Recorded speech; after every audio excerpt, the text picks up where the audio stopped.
Good morning. आज हम लोग केस टेकिंग के पेडियाट्रिक्स केस टेकिंग के और दूसरे भाग में आज हैं और आज हम लोग डेवलपमेंटल डिले सिम्टम्स को बच्चों में देखना चाहेंगे। बच्चों का विकास एक नियमित प्रक्रिया होती है और सबसे ज़्यादा इम्पॉर्टेंट महत्वपूर्ण बात होता है बच्चों में का डेवलपमेंटल स्टेज को समझना। इस डेवलपमेंटल स्टेज को प्रोसेस को समय के साथ में जोड़ा जाता है और शारीरिक विकास के साथ में भी जोड़ा जाता है, साथ ही उसके बिहेवियर के साथ भी जोड़ करके हम लोग को देखना पड़ता है। एक बात जो बहुत ही महत्वपूर्ण है, ये जो डेवलपमेंटल प्रोसेस है बच्चों में, वह हर एक बच्चों में एक दूसरे से अलग होता है। एक ही जैसा आपको वातावरण, एक ही जैसा डेवलपमेंट हर एक बच्चों में नहीं पाया जाता है। कुछ बच्चे ऐसे होते हैं जिनका डेवलपमेंट बहुत ही स्लो होता है और कुछ बच्चे होते हैं उनका शारीरिक विकास तो बहुत अच्छा होता है, मेंटल विकास नहीं होता है। किसी का मेंटल विकास बहुत होता है, शारीरिक विकास नहीं होता है। तो ये जो डिफ्रेंशिएशन है, मेंटल और फिजिकल दोनों का एक जैसा विकास नहीं होना, इस बात को इंडिकेट करता है कि कहीं ना कहीं पर कुछ प्रॉब्लम है ना। मेंटल फिजिकल ये बहुत ही महत्वपूर्ण होता है, क्योंकि इसके साथ में बच्चे बोलना सीखते हैं, खाना सीखते हैं और अपने जीवन का सारा जो काम करना है धीरे धीरे इसके माध्यम से सीखते हैं। इसमें जो सब महत्वपूर्ण बात होती है वह उनकी समझदारी है ना। बच्चों में जो कहते हैं कि इंटेलेक्ट का जो डेवलपमेंट है इस स्टेज पर बहुत कम होता है और धीरे धीरे इंटेलेक्ट का बीज यहाँ पर बोया जाता है। बच्चों में जो बौद्धिकता का बीज जो है, बीजारोपण जो है, वह यहाँ पर होता है। हम लोगों ने पढ़ा है कि मनुष्य जब जन्म लेता है तो उसमें उसका मानसिक विकास नहीं, मानसिकता मेंटल इंटेलिजेंस नहीं होता है, यानी कि वह पोटेंशियल होता है, होने की संभावना होती है, विकास करने की संभावना होती है, लेकिन स्वतः वह अपने आप विकसित नहीं होता है। उसे डेवलपमेंट करना पड़ता है, उसे विकास करना पड़ता है और वह एक ग्रेजुअली एक प्रोसेस के तहत होता है ना। अब इसके लिए दोनों दो हाथ से ताली बजती है। एक पेशेंट के अंदर में, खुद बच्चों के अंदर में उसको लेने की क्षमता, और दूसरा है कि बाहर से उसे कितना मिल रहा है, और दोनों का अगर सामंजस्य होता है तो हमें उसका विकास जो है सो समुचित हो पाता है। अगर सामंजस्य नहीं होता है, अगर माता पिता काफ़ी अनभिज्ञ हैं, बच्चा चाह रहा है तो उसे नहीं मिलता है, वहाँ भी नहीं मिल पाया, और बच्चा अगर जानता ही, लेना ही नहीं चाहता है, रिफ्यूज करता रहता है, तो वहाँ भी एक ये था। तो दोनों हाथ तरफ से प्रॉब्लम का बच्चों के लाइफ में होता है। एक तो भीतर से, स्वयं के अंदर से, एक बाहर के प्रभाव से ये प्रॉब्लम आता है। और इसके जो डिलेड के साइन हैं, जो देर से आने के जो साइन हैं, इसको हम लोगों को समझना और देखना रोगी में ज़्यादा जरूरी होगा, है ना।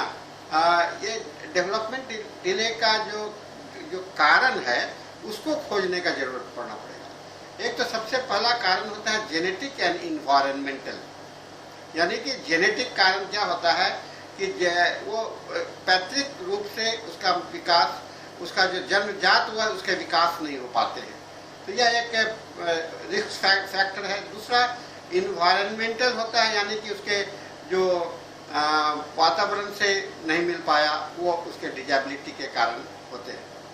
और इस कारण को आप बहुत कुछ रोक भी सकते हैं, लेकिन बहुत सारी चीज़ पर हम लोगों का नियंत्रण नहीं होता है, लोगों का नियंत्रण नहीं होता है। और जो हेल्थ के हमारे जो मेडिकल ट्रीटमेंट के अंदर में जो दायरा आता है, वह healthy prenatal lifestyle को सुधारना है ना। बच्चों के भोजन को, बच्चे के रहन सहन को, बच्चे के लर्निंग प्रोसेस को, कॉग्निटिव प्रोसेस को डेवलपमेंट करने की बात हमें उसके सिखाना पड़ेगा। इसीलिए डेवलपमेंटल डिले इन चिल्ड्रेन जो है सो वह कॉग्निटिव स्किल, उसका जो दायरा है वह कॉग्निटिव स्किल मतलब कि वह कितना समाज के साथ में घुल मिल सकता है, कम्युनिकेशंस और कैसा कर सकता है ना, सोशल स्किल सामाजिकता उसके अंदर में कितना विकास होता है, भावनात्मक स्किल्स यानी कि उसके अंदर में जो इमोशंस कितने होते हैं, फिर उसके कार्य करने की क्षमता, उसका बिहेवियर और ग्रॉस मोटर स्किल्स, उसके शरीर का जो संचालन है वो मोटर स्किल्स है वह कितना एक्टिव हो पाता है, इस दायरे में हमें देखना पड़ेगा। बिहेवियरल में हम लोग जो देखते हैं, बिहेवियर में आजकल एक जो बहुत बड़ी समस्या हम लोगों के सामने में आ रहा है वह ऑटिज्म एक रोग के नाम से आता है, जहाँ की बच्चे जो है तो एकदम ही किसी ऐसे दिमाग में खोए हुए होते हैं कि उनका अटेंशन कितना भी आप डाइवर्ट करने का कोशिश कीजिएगा तो वो नहीं करते हैं और हमेशा एक ही तरह का एक्टिविटी में हमेशा अपने आप को एक्टिव रहते हैं। तो कोई भी अटेंशन अपना किसी अपने ही एक्टिविटी में वो इंगेज्ड रहते हैं, उनको बाहर से कोई भी मतलब नहीं होता है, सेल्फ अब्जॉर्ब चाइल्ड कहलाते हैं ऑटिस्टिक, और एक बहुत बड़ा मेंटल प्रॉब्लम्स बच्चों के बीच में आया है। इसको लोगों ने अलग अलग तरह से समझा है, यह ऑटिज्म को अलग अलग तरह से समझा गया है, जैसे कि इसका एक जेनेटिक फैक्टर्स भी माना जाता है और दूसरा इसे जो बच्चे जो बर्थ डेवलपमेंट होता है उस समय में कोई मेंटल इंजरी भी माना जाता है, खास करके सिजेरियन चाइल्ड में जो बच्चे ऑपरेशंस करने के बाद में पैदा होते हैं उसके अंदर में आपको ऑटिस्टिक प्रॉब्लम बहुत तो बर्थ हिस्ट्री जानना जरूरी होता है कि उसके अंदर में हेड इंजरी का कोई केस बना है कि नहीं, क्योंकि हेड इंजरी बच्चों का जो सिर होता है, बच्चों का शरीर है इतना नाजुक होता है कि कब चोट लग जाएगा और पता भी नहीं चलता है, लेकिन उसके प्रभाव हो जाते हैं। तो इसको अटेंशन हम लोगों को देना पड़ेगा, है ना। फिर हम लोग को देखना पड़ेगा कि बच्चे का फोकस किधर है ना, झुकाव किधर है, और कोई बच्चे जो है सो आँख आपसे बात करने के लिए आँख मिला करके बात नहीं करते हैं, कोई बात करते हैं, ये सब छोटी छोटी चीज़ें जो हैं सो बहुत ही महत्वपूर्ण होता है। फिर बच्चों में आप देखिएगा कि बहुत चिड़चिड़े होते हैं, बहुत शांत होते हैं, ये सब बिहेवियर के अंदर में आपको देखना चाहिए। चिड़चिड़े बच्चे हैं, शांत बच्चे हैं या किसी अपने आप में खोए हुए बच्चे हैं, ये बिहेवियर स्टडी की बात होती है और हर एक समय में इस बात को ध्यान में रखना होता है कि बच्चे जो है सो अपने वातावरण के साथ में कितना अनभिज्ञ हैं या विज्ञ हैं, कितना वह उससे परिचित है और कितना अपरिचित है ना। परिचय और अपरिचय का कारण आपको ढूंढना पड़ेगा, इससे उसके नेचुरल बिहेवियर को आप जान सकेंगे। अगर आप सोचेंगे कि कोई बच्चा जो है सो बहुत चिड़चिड़ा हो गया है, आपको लगता है कि बच्चा बहुत चिड़चिड़ा है, तो फिर सिर्फ इतने मान लेने से नहीं होगा कि वह चिड़चिड़ा है, वह क्यों चिड़चिड़ा हो गया है ना, ये जानना पड़ेगा। हो सकता है कि उसके माता पिता उसको बराबर झिड़कते रहते होंगे, है ना, हो सकता है कि वह जो मांगता होगा वह नहीं मिलता है, हो सकता है कि उसके अंदर में स्वयं के अंदर में कुछ प्रॉब्लम होगा, है ना, उसके कारण चिड़चिड़ा होगा। तो बाहर के कारण से, भीतर के कारण से, दोनों जगह से चिड़चिड़ा हो सकता है। बच्चे के अंदर में भय बहुत ज़्यादा हो सकता है, वो भी बाहर के कारण से हो सकता है, भीतर के कारण से हो सकता है, बच्चे को डराया गया है या खुद का डर है उनका। तो ये आप अगर उसमें सिम्टम्स के रूप में लेना चाहिएगा तो सिम्टम्स को क्लैरिटी के लिए, उसके रियलिटी के लिए हमें इंक्वायरी करना यहाँ पर जरूरी होता है। उसके बिहेवियर के संबंध में हर एक चीज़ का बिहेवियर, क्यों ये बच्चा शांत बैठा हुआ है, ये क्यों इतना चुपचाप रहता है, उसे चुपचाप कराया गया है या उसका नेचुरल इंस्टिंक्ट के रूप में है। अगर चुपचाप कराया गया है तो वह सप्रेशन ऑफ इमोशंस की बात बनती है, अगर वह नेचुरल इंस्टिंक्ट के रूप में है तो वह इमोशंस सप्रेशंस की बात नहीं आती है, उसका स्टेट ऑफ द लाइफ की बात आती है। तो दोनों का अंतर हो जाता है और रूब्रिक्स भी आपके बदल जाएंगे, सिम्टम्स भी बदल जाएंगे। अगर कराया गया है, बाहर का प्रभाव है तो वह उसके कारण अलग होगा, अगर भीतर से आया है तो वह अलग होगा, दोनों। तो बिहेवियर का दो रूप हम लोग देखते हैं। एक रूप जो है सो हम लोगों का उसका बाहर से परिवर्तित किया गया है, और एक है जो नेचुरल, उसका पहले से ही वह बिहेवियर बना हुआ है। तो इस चीज़ को हम लोगों को दिमाग में रख करके चलना पड़ेगा कि वह बाहर का है या भीतर का है। उसके बाद में उसका मोटर स्किल्स है, वह कितना हाथ पैर चलाता है ना, उसके हाथ पैर सिकुड़े हुए हैं, जकड़े हुए हैं, ये सब चीज़ को हम लोगों को पहचानने का कोशिश करना चाहिए। बॉडी का जो फ्लॉपी पोजीशंस है, पोस्चर्स है, वह दूसरे किड्स के साथ में, दूसरे बच्चों के साथ में कितना अंतर पड़ता है।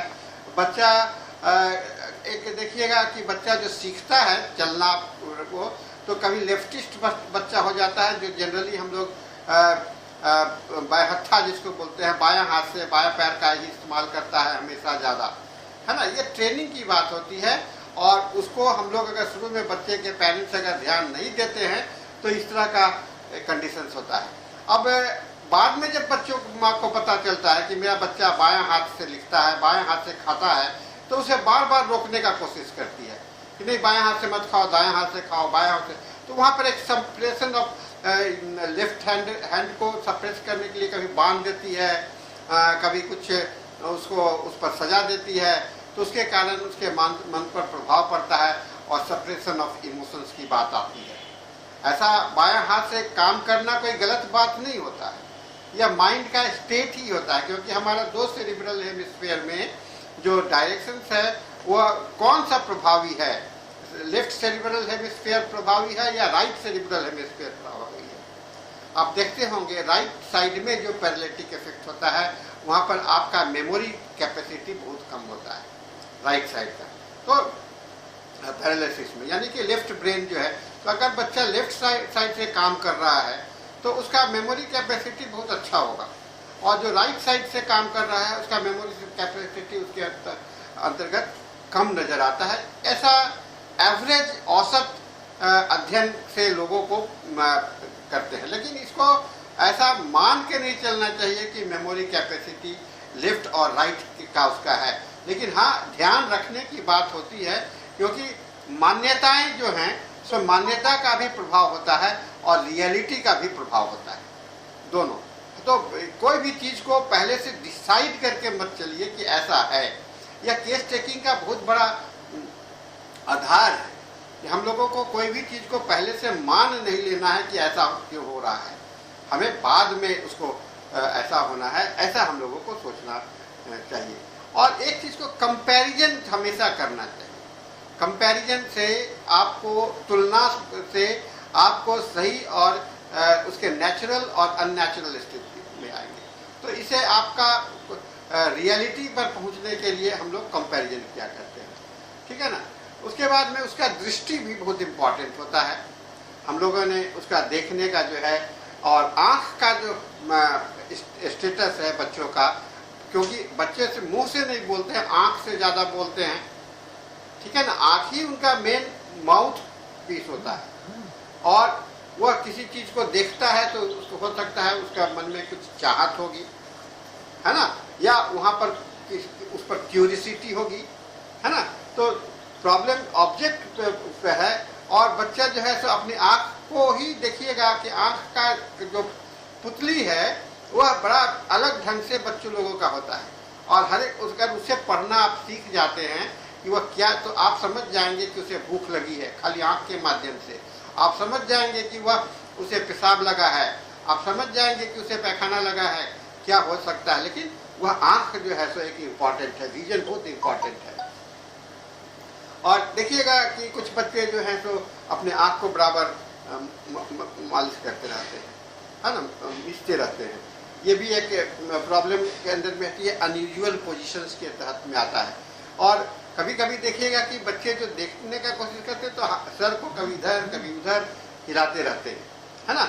यानी कि हो सकता है कि फिजिकल आई प्रॉब्लम भी हो, लेकिन इसके अलावा ये जरूरी नहीं है कि फिजिकल आई प्रॉब्लम नहीं हो। वह उनका उसको क्योंकि आवाज़ मुंह में नहीं है तो उसके माध्यम से वह किसी कोई बात वह कहना चाह रहे हैं, वह वहाँ पर सोचना पड़ेगा।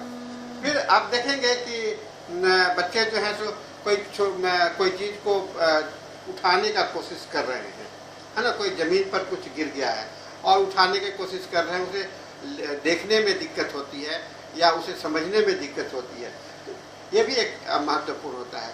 दूसरा, आँख को देखने के लिए वह आँख बंद करके भी देखता है ना। बच्चे आँख बंद करके भी देखने का कोशिश करते हैं।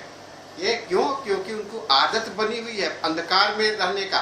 वो 9 महीना जो गर्भ में रहे वह तो अंधकार ही था ना, तो वहाँ पर अंधकार में उसे दिखलाई पड़ रहा था। तो एक अंधे का जो लक्षण है वह बच्चों के अंदर में भी दिखलाई पड़ता है। उसे अंधेपन का एहसास रहता है, जो बाद में धीरे धीरे हम लोग भूल जाते हैं, है ना। आज हम लोग 9 महीना एकदम पूरे जेल में रहे थे, अंधकार में गर्भ में रहे थे। उस अंधकार में तो हमें चारों बगल अंधेरा ही दिखलाई पड़ रहा था।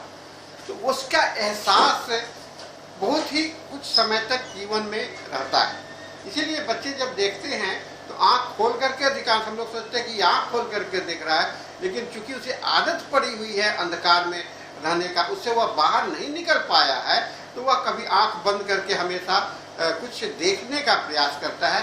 ऐसा भी हम लोगों को सोचना पड़ता है, और ऐसा लोगों ने अध्ययन किया है, यह पाया है कि बच्चे आंख बंद करके कुछ देखने का कोशिश कर रहे हैं, है ना, कुछ बाहर की चीज को देखने का कोशिश। और बच्चे कंपेयर करना, क्योंकि क्यूरियोसिटी उसमें बहुत होती है, वह कंपेयर करने का कोशिश करते हैं। और आंख का जो पुतली होता है उसको भी आप देखिएगा कि उसका भी मूवमेंट जो है सो रैपिड मूवमेंट होता है, जगे हुए में सोए हुए के जैसा। ये सब भी आपको इंडिकेट करता है। फिर आंख को जब सोने की अवस्था में बच्चे के आंख खुले रहते हैं, बंद रहते हैं, ये भी आपको एक पोजीशन आंख के साथ में ये जुड़ा हुआ है। तो ये विजन का जो है आंख से रिलेटेड चीज़ों का हम लोगों को उसके बिहेवियर के साथ में जोड़ करके हमें देखना। केवल यही नहीं कि उसके आंख में रोशनी है कि नहीं है, इससे मतलब ये तो एक पहलू हुआ, लेकिन दूसरा पहलू है कि उसके माध्यम से हम उसके कितने बिहेवियर को जान रहे हैं, कितना उसके मेंटल स्टेटस को जान रहे हैं।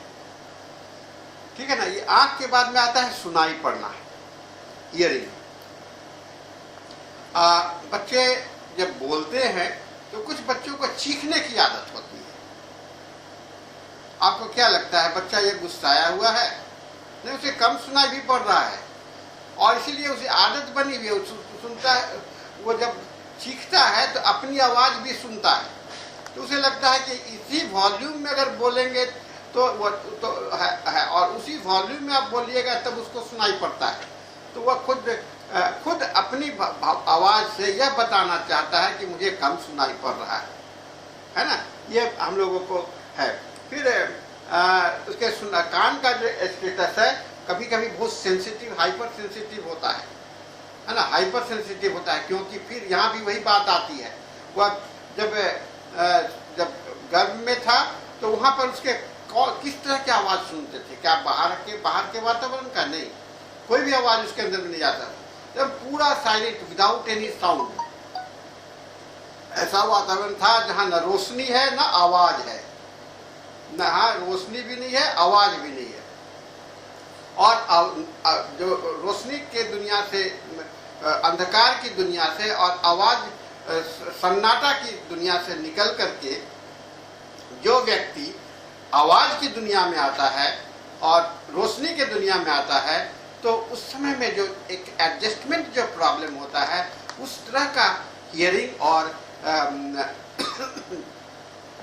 ये सुनाई पड़ना और दिखलाई पड़ना, ये दोनों जो है सो प्रभावित होता है।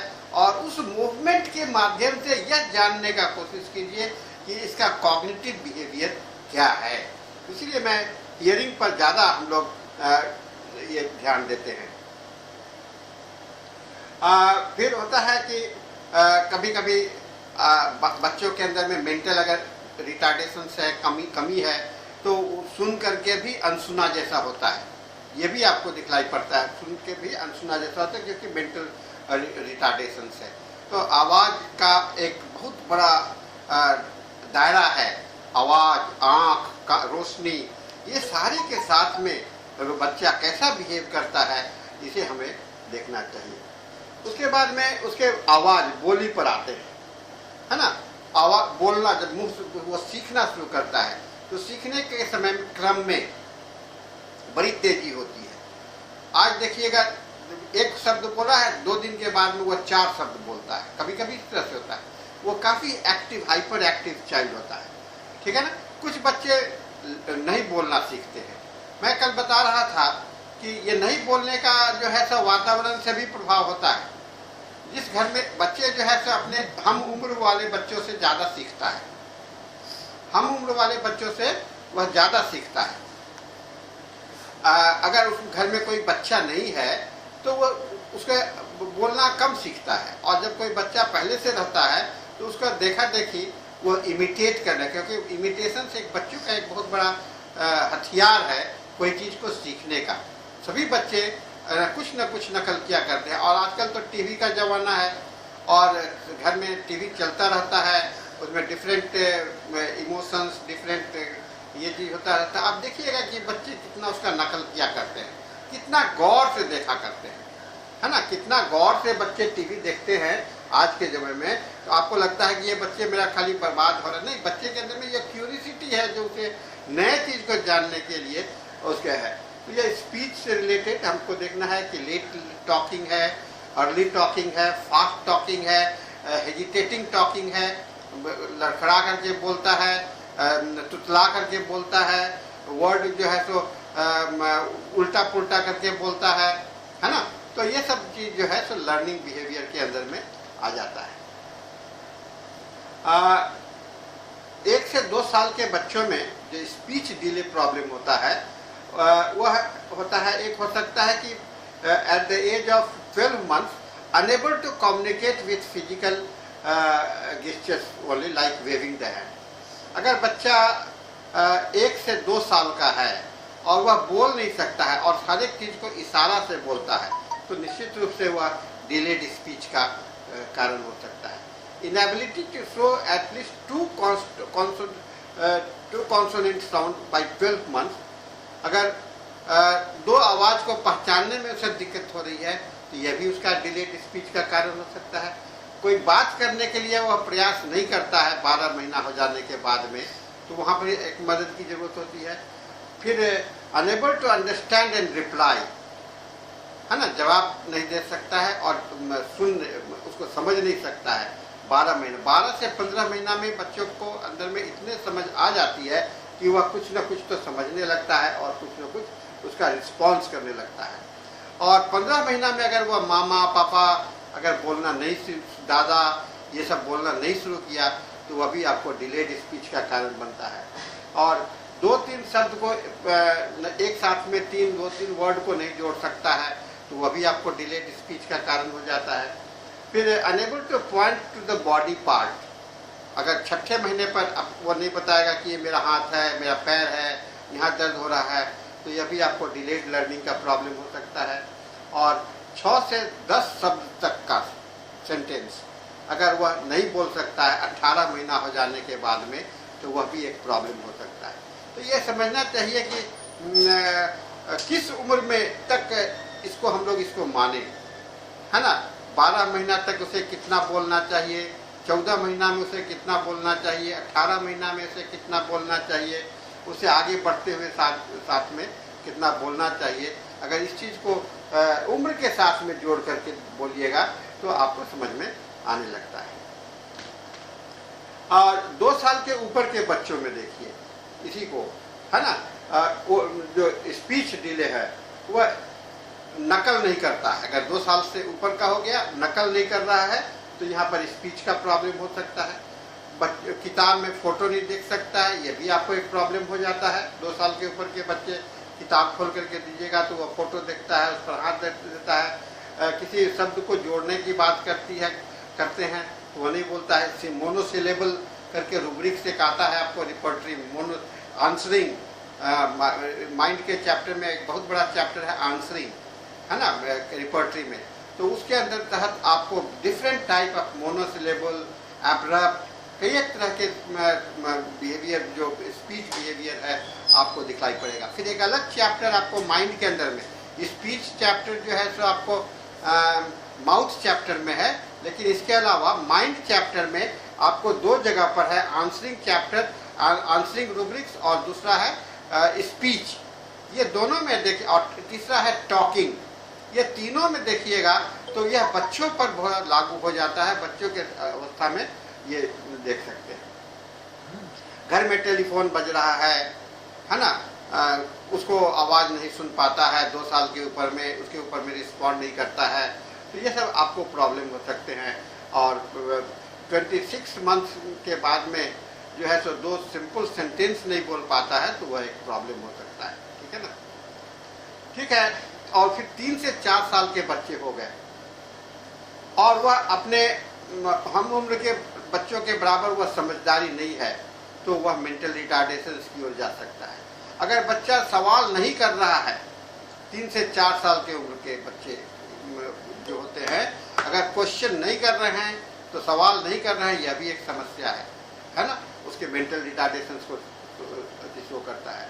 और आप छोटी छोटी बात उसे कर रहे हैं, कपड़ा पहनो, ये करो, वो बात अगर नहीं समझ में आता है तो वह उसकी समस्या वहाँ पर है। ठीक है। और घर के जो सामान है, जैसे टीवी है, कोई ग्लास है, टेबल है, कुर्सी है, अगर उसको पहचानने में उसे दिक्कत हो रही है तो वह भी उसके एक समस्या के तहत में आता है। और दूसरे बच्चों से मिक्स नहीं करने की जो कैपेसिटी होती है, जो नहीं कर पाता है, अगर 3 से 4 साल का बच्चा हो गया है तो यह एक प्रॉब्लम के अंदर तहत में आता है।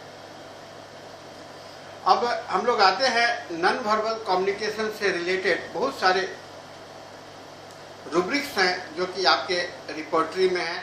हम इस चीज़ को अलग इसलिए बताना चाह रहे हैं क्योंकि यह आपको जनरल पेडियाट्रिक्स के जो केस टेकिंग है उससे अलग हट करके होम्योपैथी के पेडियाट्रिक्स के केस टेकिंग में आपको ज़्यादा मदद करेगा।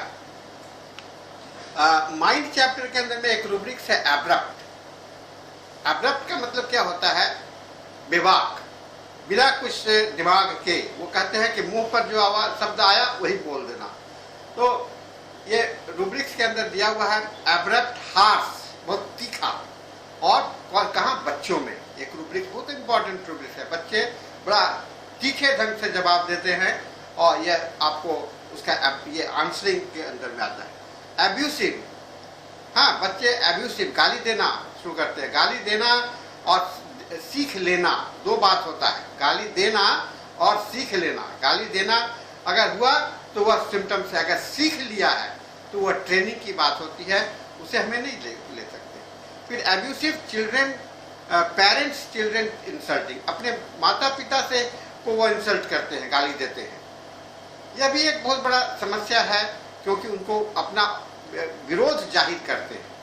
माता पिता के प्रति, व्यवहार के प्रति वो उनके व्यवहार से खुश नहीं होते हैं तो वो अपना विरोध जाहिर करते हैं। बच्चों में फिर आपको कुछ फिजिकल प्रॉब्लम होते हैं तो उस समय में भी गुस्से आते हैं और खास करके जब सांस फूलता रहता है तो काफ़ी क्रोध हो सकता है। यह भी रूब्रिक्स आपको माइंड चैप्टर के अंदर में होते हैं। फिर माइंड में एक रूब्रिक्स है behavioural problems. Behaviour problem, behaviour क्या होता है? बिहेवियर वो कैसे रहन सहन, बोलचाल, वह बिहेवियर प्रॉब्लम। अगर वह उस परिवार के अनुरूप वह बिहेवियर नहीं है तो वह बिहेवियर प्रॉब्लम क्या आएगा? हमेशा उस वातावरण में ही अध्ययन करने का कोशिश कीजिए। लक्षण को वातावरण से बाहर नहीं जा करके उस वातावरण में दूसरे वातावरण से कंपेयर मत कीजिए, क्योंकि दूसरे वातावरण में जहाँ पर इन्वायरमेंट अलग है, वहाँ का वातावरण से जिस वातावरण में रह रहा है उससे कंपेयर कीजिएगा तो वो आपका उसका रिलेटिव वैल्यू नहीं होगा, और रिलेटिव वैल्यू नहीं करके इंडिविजुअलिटी की पहचान नहीं हो पाएगी। फिर माइंड के अंदर में एक बाइटिंग बहुत बड़ा रूब्रिक्स है, काटना, है ना। बाइटिंग चिल्ड्रन इन, दांत काटने की आदत हो जाती है, कपड़े चबाने की आदत हो जाती है, अपने खुद को काटने की आदत हो जाती है, नाखून काटने की आदत हो जाती है। ये सारे रूब्रिक्स भरे हुए हैं जो कि आप रोगी में पहचान सकते हैं। लोगों को दांत से काटना शुरू करते हैं और कोई आदमी उसको डिस्टर्ब किया उसको बाइट करते हैं, है ना। फिर बच्चे में सामान को तोड़ने की आदत होती है। देखिएगा कोई बच्चा जो है जो खिलौना आया 2 मिनट में तोड़ दिया, कोई गुस्से में तोड़ता है ना। तो तोड़ने की आदत जो है सो कई इसमें 3-4 है। कुछ मैकेनिकल माइंड होता है जो तोड़ करके उसे बनाने का, उसे सीखने की प्रक्रिया होती है, वो मैकेनिकल माइंड है, वहाँ भी ब्रेकिंग रूब्रिक्स है। तो दवा में अंतर पड़ जाएगा। और अगर कुछ को गुस्सा में वह सामान तोड़ रहा है तो वह भी एक तोड़ने की आदत है। और एक तोड़ने का उसे नया चीज चाहने की चाहत है तो वहाँ भी वह तोड़ता है। तो तोड़ने का प्रवृत्ति जो है सो एक इम्पॉर्टेंट प्रवृत्ति हो जाता है जो कि आप बच्चों में देख सकते हैं। उसके बाद में आता है डिस्ट्रक्टिवनेस। ये तोड़ना और डिस्ट्रक्टिवनेस, डिस्ट्रक्टिव मतलब कि एक भीतर से रोष जाहिर करना होता है बच्चों में, खास करके। और समय देखिएगा डिस्ट्रक्टिवनेस में उसका चेहरे का भाव बड़ा इंपॉर्टेंट होता है। गुस्सा जैसा ये आता है, कपड़े को फाड़ने की आदत, डिस्ट्रक्ट करने की आदत। कुछ बच्चे बड़ा डिक्टेटोरियल होते हैं, बड़ा एक लीडर होते हैं और हर एक जगह पर अपना कमांडिंग एटीट्यूड होता है। ये डिक्टेटोरियल हैबिट्स आपको बच्चों में दिखलाई पड़ेगा। पावर लवर चाहता है कि मेरा ही बात चले, मेरी ही बात से यह चले, ठीक है ना। कुछ बच्चे डिसओबीडियंट होते हैं, यानी कि किसी का कहना नहीं मानते हैं, है ना।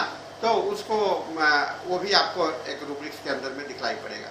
खाना नहीं खाते हैं, है ना। यहाँ खाना जब माँ शिकायत करती है कि मेरा बच्चा नहीं खाना खाता है, तो उस समय में ध्यान में रखना चाहिए कि क्यों नहीं खाता है।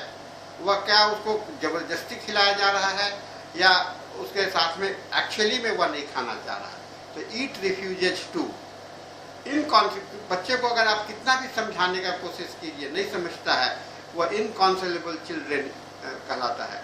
फिर वह छोटे बच्चे में हो। उसके बाद में आता है चिड़चिड़ापन। ये चिड़चिड़ापन भी बहुत इंपॉर्टेंट रूब्रिक्स है जो कि बच्चों में बहुत पाया जाएगा। इसका टाइमिंग के साथ में आता है। दिन भर ज़्यादा चिड़चिड़ा रहता है और रात को कम चिड़चिड़ा रहता है, ठीक है ना। फिर बच्चों में आप देखिएगा रात में उल्टा, रात में ज़्यादा चिड़चिड़ा होता है, दिन में चिड़चिड़ापन होता है। फिर छोटे बच्चों में कोई चीज़ दिया गया तो फेंक दिया, है ना। उसके बाद में कोई आदमी उसे बात करने लगा तो उससे चिड़चिड़ा होने लगा। ये डॉक्टर आया, डॉक्टर के साथ में जैसे डॉक्टर को देखेगा तो डॉक्टर को भगाने की कोशिश करता है। फिर माइंड के अंदर में आपको आता है किकिंग, है ना, धक्का देना। तो बच्चे कोई चीज़ को किक करते हैं, है ना। चिड़चिड़े बच्चे में ये ज़्यादा पाया जाता है। एक और रूब्रिक्स बहुत अच्छा है जो कि बच्चों में आपको देखिएगा, वह लायर, झूठ बोलने की आदत, है ना। वह एक उसका डिसकंटेनमेंट की आदत हो जाती है। फिर बच्चों में देखिएगा थूकने की आदत हो जाती है और जो आसपास में है उसके चेहरे पर थूकता है ना। फिर मैनिया, बच्चों में कपड़े तोड़ फाड़ने की मैनिया, है ना, अपने नाखून को तोड़ने की मैनिया, बाल को खींचने के पुलिंग हेयर है ना, दूसरे का बाल को खींचने की आदत होती है। फिर बच्चों के अंदर में गुस्से, क्रोध बहुत ज़्यादा होते हैं, है ना। गुस्से में थूकना है, गुस्से में आपको अगर गोदी में लिया गया तो उस समय में फेंकेंगे। फिर बच्चों के अंदर में भय भी बहुत इम्पोर्टेंट होता है, खास करके जो कॉमन ऑब्जेक्ट्स होते हैं, जैसे कुत्ता है उसका भय है, बिल्ली है उसका भय है, चूहे है उसके भय है। ये नेचुरल इंस्टिंक्ट के रूप में आपको दिखलाई पड़ेगा। मैं उन लक्षणों की ही चर्चा कर रहा हूँ जो उसके स्वतः उसके अंदर में है। जो लक्षण किसी कारणवश उसके अंदर में डाल दिया गया है, सीखा हुआ लक्षण है। हमेशा लक्षण देते समय में यह ध्यान में रखिएगा कि जो लक्षण उसके अंदर में डाल दिया गया है, यानी कि उसे ट्रेनिंग दी गई है, माँ समझा रही है कि बिल्ली नहीं खाना खाओगे तो बिल्ली काट लेगा, नहीं खाओगे तो चूहा काट लेगा, ये हो जाएगा, तो वह जो है जो ट्रेनिंग का पार्ट हो जाता है। तो ट्रेनिंग अगर जो जैसा सिखाइएगा वैसा बनेगा, तो उसे सिम्टम्स के अंदर में नहीं लेते। लेकिन जो बिना ट्रेनिंग के लक्षण आता है वह आपका सिम्टम्स के दायरे में आएगा। बच्चे फेल होने का डर करते हैं, गिरने का डर होता है ना, अकेलापन का डर लगता है, 4 सेकेंड से लगता है कि कुछ हो जाएगा, ठीक है ना। फिर जमीन में लौटने की आदत होती है, गुस्से में जमीन में लौटने लगते हैं बच्चे। बहुत से बच्चे को देखे, आप कैसे रोगी से पूछना पड़ेगा बच्चा गुस्सा में क्या करता है, कह देखिए तो जमीन में लौटने लगता है ना, सामान फेंकने लगता है, गाली देने लगता है, ये सारे लक्षण आपको उसमें आपको नजर आएंगे। टीयरिंग, आगे थ्रोइंग थिंग्स अराउंड, सामान को एक जगह से फेंक देना, किसी आदमी पर फेंक देना, है ना, वाइल्डनेस, ये सारे रूब्रिक्स आपको नजर में आएंगे। होम्योपैथिक रिपर्टरी और मेट्रिया मेडिका जो है सो इतना बढ़िया से बनाया गया है, जहाँ की आप अगर प्रैक्टिस करना चाहेंगे तो इन सिम्टम्स के आधार पर बच्चों के बिहेवियर में बदलाव ला सकते हैं। लेकिन बदलाव लाने के लिए यह बात को ध्यान में रखना पड़ेगा कि कितना आप उसके अंदर में परिवर्तन ले आते हैं, कितना उसके वातावरण में सुधारने का प्रयास करते हैं। अकेला दवा से नहीं होगा, दवा के साथ में आपको उसके सिम्टम्स के साथ में, लक्षणों के साथ में, उसके वातावरण में भी परिवर्तन लाने की कोशिश करना हम लोगों को ज़्यादा जरूरी होता है, ठीक है ना। तो इस सब चीज़ों को हम लोगों को दिमाग में हम लोग को दिमाग में रखना चाहिए और हम लोग इसे आगे कर सकते हैं। तो मैंने एक छोटा सा प्रयास किया हूँ आपके दिमाग में इस बात को, इसके महत्व को बताने के लिए कि केस टेकिंग के समय में, चिल्ड्रन के केस टेकिंग में और बड़े के केस टेकिंग में कैसा, ऐसा मेरा प्रयास चल रहा है। अगले बार मैं फिर एक दूसरे टॉपिक्स पर आ जाऊंगा, जो कि अनकॉन्शियस पेशेंट में आप कैसे केस टेकिंग करेंगे उसको भी देखने का कोशिश करूँगा। इस तरह से एक कंप्लीट आपका दिमाग ओवरवेलमिंग टाइप का हो जाएगा, जिससे कि आप अलग अलग सिचुएशंस में अलग अलग ढंग से केस टेकिंग करने के लिए आप तैयार हो सकते हैं। तो आज के इतने बातों के साथ में मैं आज का इस लेक्चर को मैं समाप्त करता हूं, और मुझे फिर हम लोग अगले क्लास में हम लोग मिलेंगे। तो थैंक यू वेरी मच।